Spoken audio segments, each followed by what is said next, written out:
That's why they targeted the military headquarters of the British in mandatory Palestine. So does that justify Irgun actually teaming up with the Nazis? Mate, stay on subject. No, hold on, because you're now justifying, not even calling a terrorist, a group of people who are not only terrorists by almost everyone. How did they collaborate with the Nazis? You tell me how they collaborated with the Nazis. There's many documents. How? In the World War, they wanted to go. There were communications with Irgun and the Nazis, because they both had a very similar agenda. Both of them wanted an establishment of Israel so that they can get all the Jews out of that region and into another place. The Nazis wanted to establish Israel. Well, they wanted to get the Jews out of their country, didn't they? Mate, literally. Yes or no? They had a very similar agenda. The Jews, and that's why I believe, and I'm going to make a very controversial statement today, yeah? I believe here, this is the irony of all, mother of all ironies. You know why? Because you keep talking about the Holocaust. Well, actually, I can tell you 5 or 10 things which are very similar between Nazis and Zionists.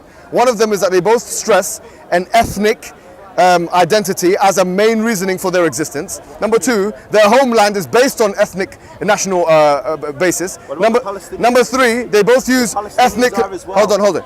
Number 3, they both use ethnic cleansing as a policy. Number 4, they don't tolerate minorities and they pretend to play with democracy. That's what I believe. Mate, so it's very similar. So just because your family were attacked by the Holocaust, you should, my friend, be in a better position now. Say, okay, well, I can see the horrors of the Holocaust. I don't want to transpose that into another community. And this is exactly the problem with people like you, Muhammad. What's the problem? I'm making a factual statement. Because you look at the world with such twisted and corrupt Why is eyes. it corrupt? It's just subjective statement from your behalf. Okay, so let's just compare what you said, yeah? Yes, go ahead. Palestinians, what's their claim? Are they an ethnic cultural What are you talking about, man? What's their claim? It's not monolithic. They're not a monolithic entity. And neither are the Zionists. Well, I'm not saying that they are, but the Zionists. No, hold on. I didn't say. Zionism and Nazism is the same. No, I didn't say that. You have to listen to exactly what I say, because you can't be academic otherwise.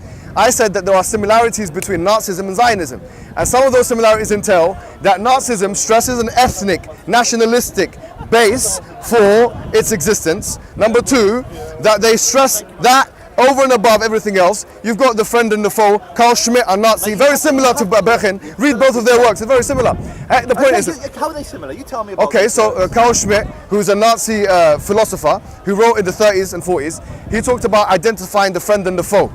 And identifying the friend and the foe, and in a way, he criticized what he saw was a pluralistic liberalism, all these kind of things, because of what he saw was the corrupted elements of society that could emerge as a result of it. Nazism is very similar to that, and obviously because that is Nazism, Carl Schmitt was a Nazi. Yeah. Zionism is very similar to this as well. You said Begin, didn't you? Yeah, Begin wrote a book called The Revolt. Yeah. Have you read it? I've read it. Yeah. Okay. So me too. So as soon as let's see if you've read it. What does he say the first time when you open the book, page 2 or 3? What does he say? I don't know what he says. So let me tell you what he says. Because when you read a book, the first thing you read should be the first thing you remember. Yeah. In psychology, they call it primacy effect and recency effect. The first thing you read should stick in your memory. The first thing he talks about in an interesting way is hate. He talks about hating people. This is what would then become Prime Minister of Israel in the 80s. He talks about hating people. And what does he talk about? How hate is a beautiful thing in some instances. And why is he talking about hate? Because he wants his Zionist followers to hate the Palestinian minorities so that they can be more motivated to go into the villages, which we now know we have documents of.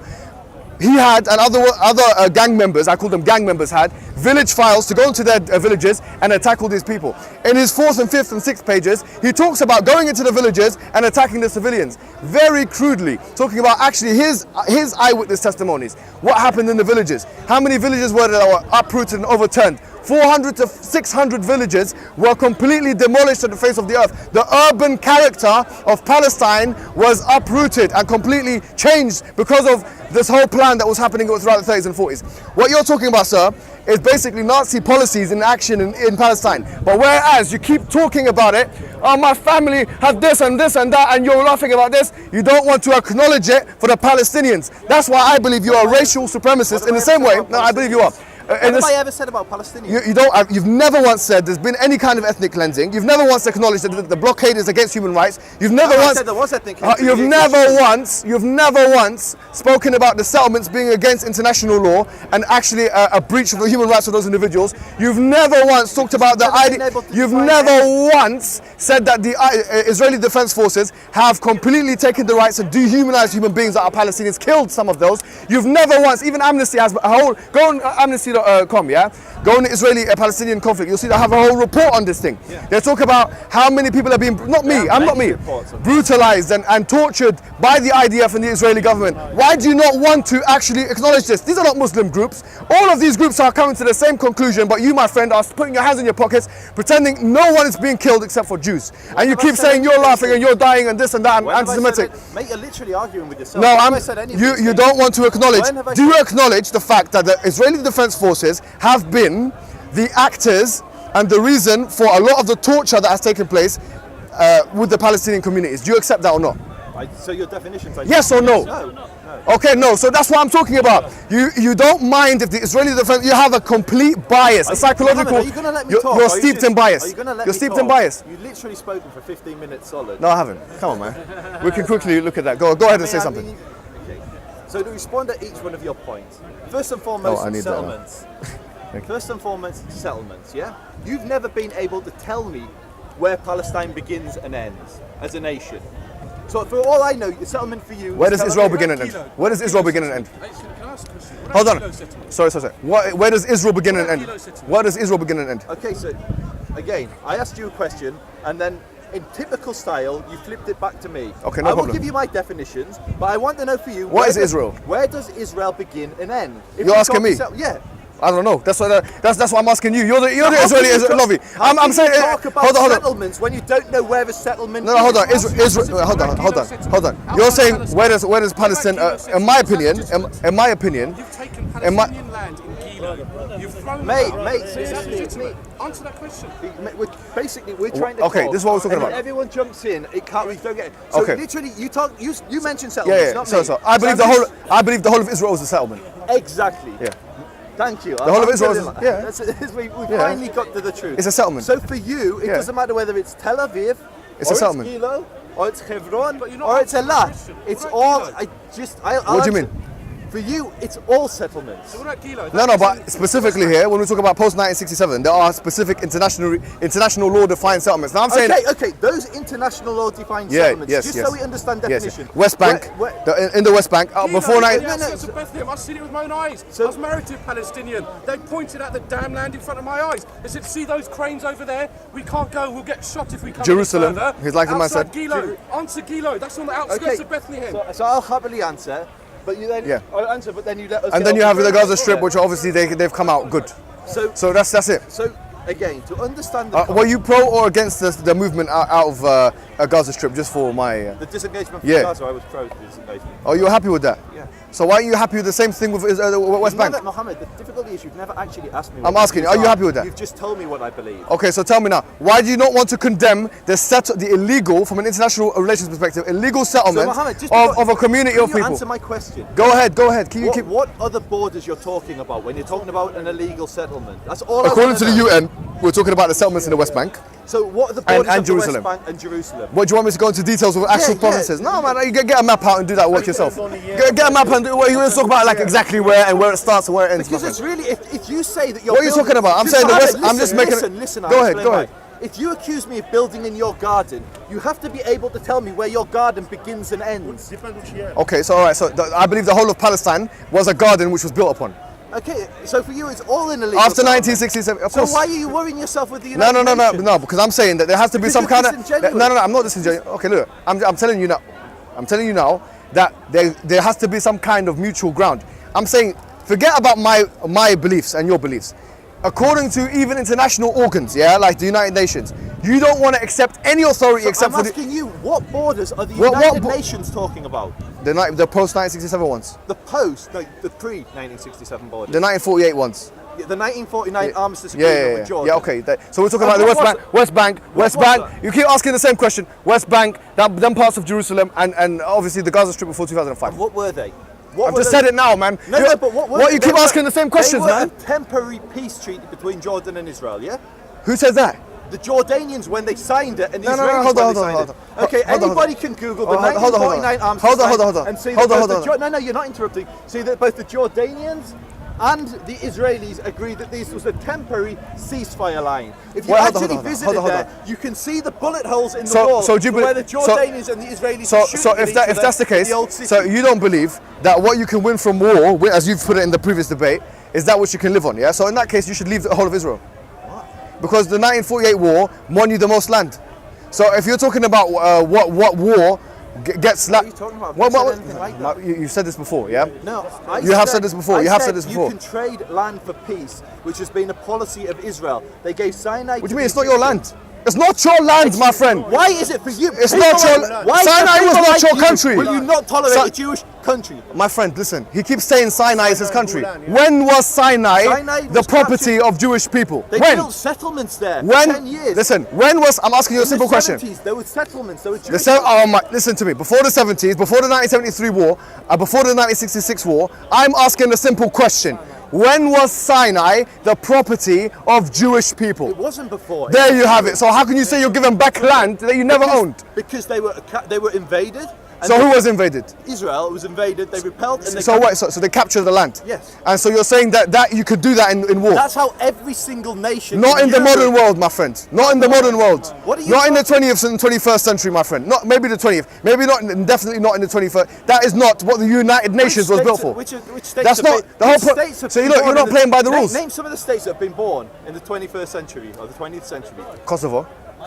There was a massive conflict in Kosovo. It was. So what? So you just asked me to name a state. I've done it. But so I'm telling you, conflict. This is how. And South Sudan. I'm not for expansionism. There's a few. I'm for giving back land. But you're saying give it back land. It's not your land if you're not for expansionism. If you lose you're all over the place. You're contradicting yourself. If you launch a war, you're contradicting. You're an idiot. So hey, listen to that last. Listen to that last. Thank you. Listen to that last statement. Yeah. Perfect. Hold on. That's no. What he just said there. Let's refute him. He said if you lose a war and lose land, you're an idiot. If you launch a war and you lose. Okay, fine. Maybe Islam is. Law of the jungle. No problem. Can we just let us debate because it gets so hard when everyone else jumps in. Just listen. Maybe Islam losing a war, but they win it in Turkey dialogue always.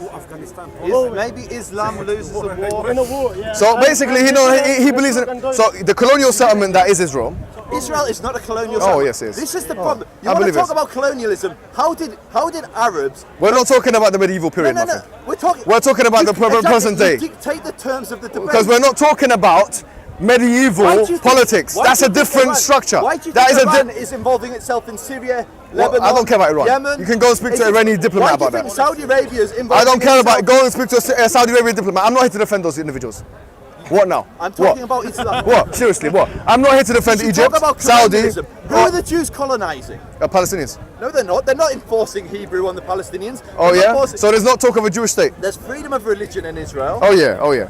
No, 400 mosques. So is there freedom of speech and expression in Israel? Absolutely. Oh, is that why everyone, almost all the historians and academics that speak against Israel are not Norman Finkelstein?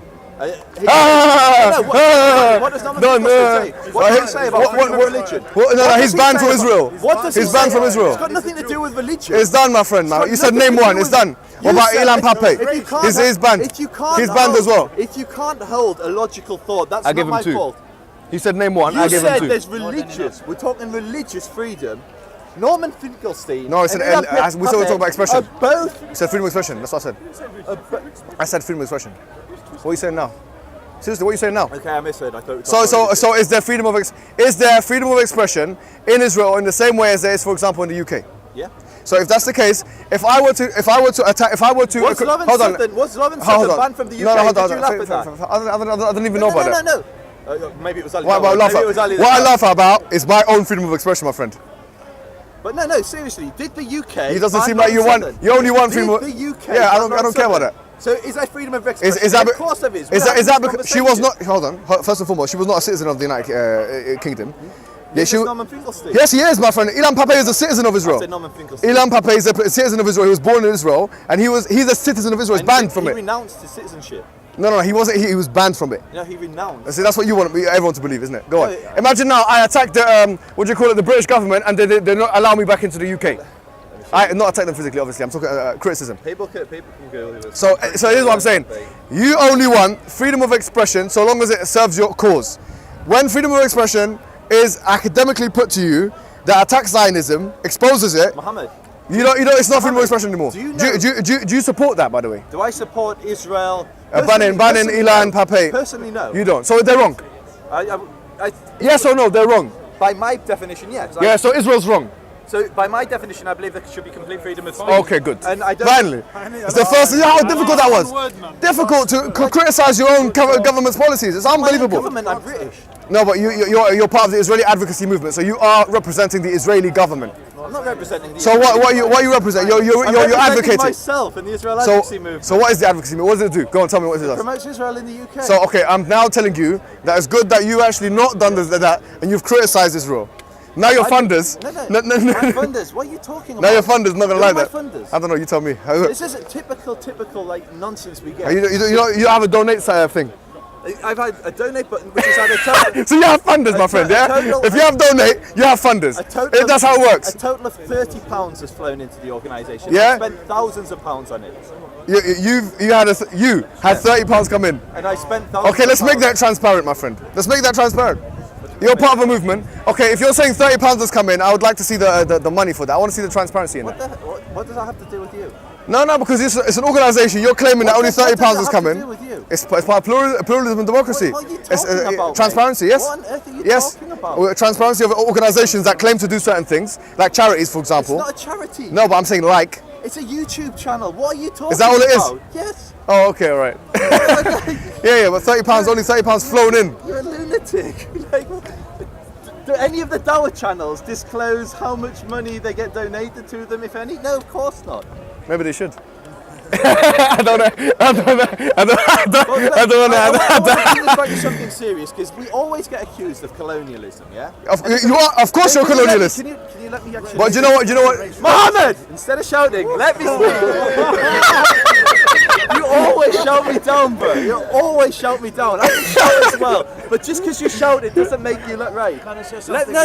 I actually I'm going to be on your side. I'm going to be on your side. Look, I am Muslim. I'm from Syria. Netanyahu is much better than Bashar al-Assad. I agree with that one. Okay? We both agree on that I think one. that's something all of us agree with. You agree with that? Bashar al-Assad is not a good guy. Yeah. Alhamdulillah. No one here disagrees with that, yeah? Is anything going to solve violence, that question? No. So let's stay off Syria. Colonialism. Stay off Palestine. No, let's stay colonialism, yeah? Yes, colonialism. I get so tired. What is colonialism? Define it. So colonialism is where you have a powerful entity, a state, an empire, that creates a colony, which then What's a colony? A colony is when you create effectively, a settlement is a good word, a settlement of people from that. This guy's just digging a hole for himself, my friend. We'll see if I am. We'll see if I am, Muhammad. We'll see if I am actually digging a hole when we actually look at the definitions, yeah? Yeah, you're doing it now, go on. So let's listen. We'll use your language. We'll use your language. Go on. When you have an empire like the British Empire, it creates a settlement or a colony, as it's commonly called, in, say, North Africa or anywhere in the world, which they then look military personnel and which they then look to spread the economic culture of that colony into that region, and then they rip out the resources and send it back to the host nation. That sounds like Israel to me. Okay, so let's is that Israel? So let's explore. Does Israel do that or not? So let's explore this. Come on. And you have to be quiet and you have to not interrupt. No problem. You have to let me. Tell me why that's not Israel. Go on. Okay.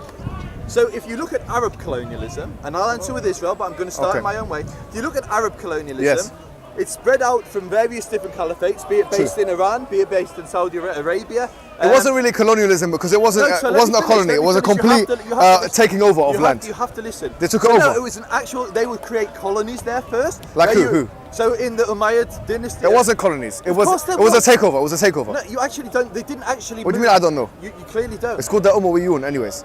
And they took over the Umayyad. Yeah, one of the. Yeah, the Umayyad. Not the Ummah. The Ummah is any of the caliphates. No, Umayyad. Oh, Ummah is in the caliph. Yeah. No, Umayyads are called the Umayyad. Okay. Yes. In Arabic. Yes. Yeah. Okay. And the Abbasids or the Abbasid, I don't know how you guys say it. But it wasn't colonies. They took over the land. They took it over. They conquered the land. They conquered the land. Yeah. That's it. But then what they did, they moved military Arab forces into those regions. Yeah. Okay.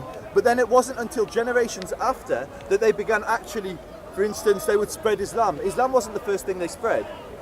I don't know. No, I don't know about this. I mean, we're talking talking about medieval period now. It's fine. We're talking about the contemporary period. It's fine. By the way, I'm allowed to talk on my terms. No, I listen to you. I don't tell you how to answer. So you do the courtesy of not telling me how to answer. Okay, tell me why Israel is not a colonial power. Mohammed, can you let me answer in my own words? Yes, please go ahead. Okay. But don't go around the world. No, I have to go around the world. You do. We have to look at examples of colonialism.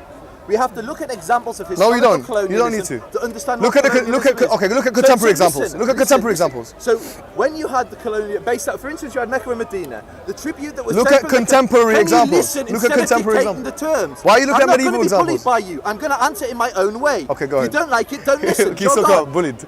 That's not bullied. You're not being bullied, my You are, because you're trying to dictate how we talk. And I'm saying no. You keep saying bullied. It's That's comical, what you're isn't trying it? to do. That's what you're trying to do. I'm not bullying you. You're trying to dictate how I answer. How do you define being bullied? It's when somebody tries to exert force coercion to... Where's my force coercion? I'm not using any force coercion right now. Okay. Let me answer. Oh my God. Go on, man. Let me answer. Okay, so... It seems like Israel are bullies. Instance, when they conquered Alexandria, they said they captured 40,000 or 10,000, I can't remember which, whole tax-paying Jews, which would then... What are you talking about? Arab colonialism. Which ones? This is in the Umayyad dynasty. Okay, give me the reference for that, please. Okay, this is in... I got this from a book called Islamic Imperialism by Ephraim Karsh. Ephraim Karsh. Okay. So that's a secondary source material. So what have you looked at the primary source? So I can pull up the primary. No, you don't need to. Don't waste my time with this. Sorry, but Okay, what I'm going to say is that you don't compare medieval empires with contemporary 20th exactly century. What you've been doing. Whenever you've quoted Ilan Pape or anyone like that, you say it's from documents that you've never read. I've read them. No, you haven't. Okay, tell me which ones and I'll tell you what it says on them. So, you tell me what you've read. So, for example, today the documents I've talked about is the Chaim Wiseman or Chaim Wiseman document. That's the primary source material. There were letters that were sent from Chaim, that were sent from... I'm talking about the 1998 papers you were talking about. 1998 papers that were published by the Israeli military. What did you read? And it shows about the commands that were given in the villages and all those kind of things. What did you read?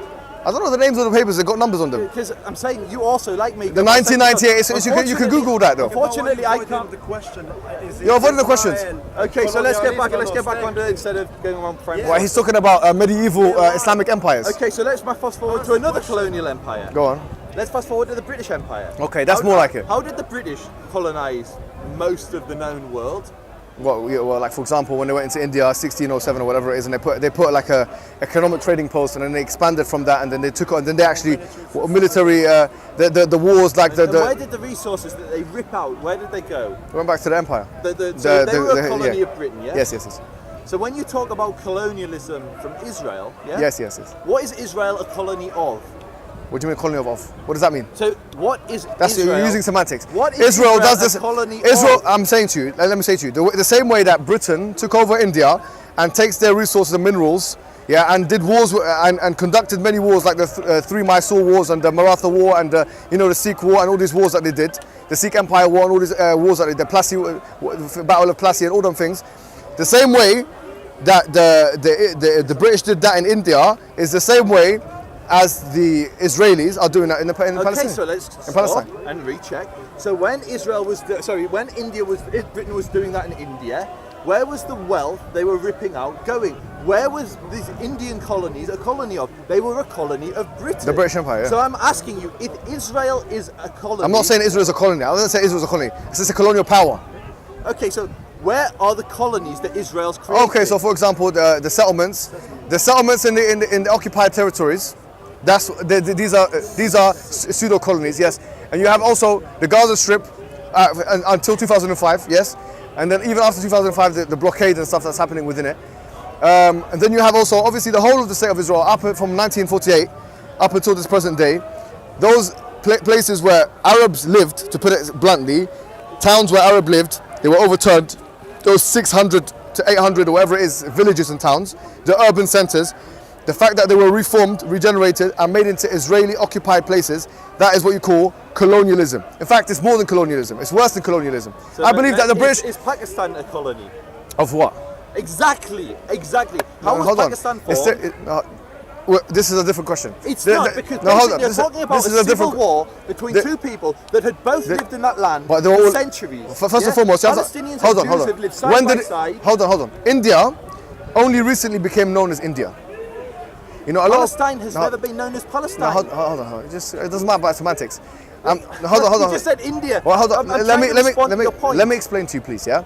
Before the colonial invasions of the British Empire, you had different regional areas of India. So you had, for example, where the Mughal Empire was. Yeah. You had in southern places like called Mysore, the area of Mysore. You have a northern area. You have a Sindh, whatever. You have all these areas coming together, which now in the vernacular they call India. Do you get it? But really and truly, if we're talking 300-400 years ago, there was no India on the map. There was no India on the map. There was no Palestine on the map. No, there was a Palestine on the map. No, there wasn't. Yes, there was. Yes, there was. There was the Sanjak. Hold on. There was the Sanjak. No, hold on. Let me tell you what there was on the map. If you look at any map of the Ottoman Empire, for example, when Palestine was part of the Ottoman Empire, they called it the Sham region. Okay, and that was it was called Sham. Sham. And what's for the audience? What does Sham translate to? Sham is a Syria. No. It's Levant. It translates to Levant. So the Sham region is a composite of different countries. Of them is Syria and Lebanon and Jordan and Palestine. So that's what it was known as. Perfect. Yeah. Did Jews live there? Yeah, they did. So when it comes, no. What are you talking about? When it comes to self-determination, but not in that. Why are you for the self-determination of Arabs and not Jews? No. Let me answer that question. So when you say the Jews lived there, we're talking about I'm not going to say a marginal minority, but it was a minority status.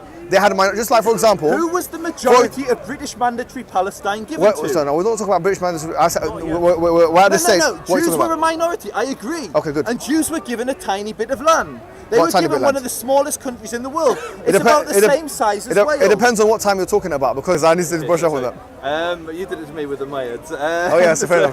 Go on. The Kohanim are the Cohens, so the priestly caste. Within Judaism, you had class. You had the tribe of Moses, and you had. I believe this is fake, by the way. You have Harun, who was Moses' brother. Yeah. And he was the first high priest of the Jewish people. The descendants from that line are called the Kohanim, the Cohens. You look like an Anglo-Saxon or a Viking. Mohammed, can you actually You do. Listen? Can you actually listen to a point? Can you actually listen instead of just like being the funny guy? Norwegian. If you went to Iceland, I think you're an indigenous there. Listen. Let him answer you. You ask a question. And you look like you're from Siberia. Mohammed. Don't worry about that. Just, he does. You ask a question, don't be an idiot, and get him give an answer. Listen. Come on, let him Fair answer enough. you. Listen, Mohammed. Listen. Yes. You have the Kohanim, they descend from Aaron. We have Kohanim in all different groups of people. We have them in the Ethiopians. We have them in the Yemenites. Yeah. We have them in the Ashkenazim, the Ashkenazi Jews. We have them in the Sephardi, the Spanish and Portuguese Jews. Yeah. We have them in the Eastern Jews, which is really just be called Jews, but Mizrahim. But I've heard that the Sephardims are mistreated there. And the Ethiopians. Stay on topic. I know you find it hard with your ADHD to stay on topic, but just stay on topic. You're the one that was shouting like, Did you see that? Did you see that? Were you there? He's on the camera, I'm not getting the answer. They're all equal in Israel. Yeah. Okay. Just give the answer. Yeah, are they all equal in Israel? For the people on camera, and Mohammed, if he chooses to listen, the Kohanim in all these I'm different listening. areas, I'm listening to you. This Jewish tribe in all these different areas share the same DNA. So you have. Have you done a DNA test? I've done a DNA test. What did it go? Please So tell me. Please tell me what it showed. What did it show? I'm bringing it to the park next week. I'm waiting for the. Show me. Oh, you don't know yet. Okay, tell me when you get it. Can I answer the question? I'm just asking about a DNA test, man. For Allah's sake, let him I've done answer a the DNA. question. Wallah. Cool. So answer the question. Can I answer the question? So, all of these Jews, that belong to this same tribe look very different. Is it? If you go to an Ashkenazi shul, they look because like of the whole intermixing in that. That's so why I've got a bit of Jew in me as well. If you go to Ethiopia, But how did that happen though, man? So how comes I've got Ashkenazi Jew in me? How comes? How comes it says I got 5% Jew? How did that happen? Tell me. You're going to have to ask your mother. I asked her. I asked her. No, I want to know because I'm actually genuinely now. It's not a debate no more. I'm actually as a point of inquiry. When did this happen? I mean, Jewish or Ashkenazi Jewish? It was European Jew. It says European Jewish. What? How long have you been Egyptian? There was an Ashkenazi Jewish community in Egypt. So did they intermix? There were definitely Muslims and Christians in Egypt who converted into Judaism. I don't think that happened, man. I think it was more to do with like intermixing with like a Jewish woman and a Muslim man. It could have been a Jew that married out. Yeah, it could be a Jew. That's probably more like it. In a Muslim majority country. Possibly for someone who sees the world in your way as an Islamic supremacist, then you would see it that way. Okay. I believe that it's more likely because Muslim men are allowed to marry Jewish women. Yeah, but many Muslims have converted. I've got Muslim friends who've been to the park that have converted to Judaism. What, that black guy with the thing? Which one is it? I don't think he's converted to Judaism. Which one is it? You're talking about Ismail. Yeah, him? He wears, I don't know the name of the traditional garb he wears. Yeah. No, I don't think he's converted to Judaism. But to answer your question, you have Jews that belong to, 2 minutes, you have Jews that belong to the tribe of go on. that look completely different, but they have the same DNA. Mate, I'm talking. Manners. I don't have time either, and I'm more important than you. The time is 4:30, goodbye. Other religion waiting for me. I'll make it a lot of things. He smells of alcohol. Can I say something? I'm saying it. Yes, sir. Go ahead. And I say something. All of us, you know about a lot of their religion, everybody they shout their religion, scream their religion. Religion is Muslim is the best one. So Now leave him on. then Anyways, yeah. All right. Let's finish. Let's wrap up. Okay, can I just finish? I just want to finish my point. I want you to explain why a black Jew from Ethiopia has the same DNA as a white Jew from Poland. Maybe there's something to it. Just like me, I've got some DNA as well. So you are. I speak it in the first language. I've got that Saying DNA. the same thing. Good night, Wes.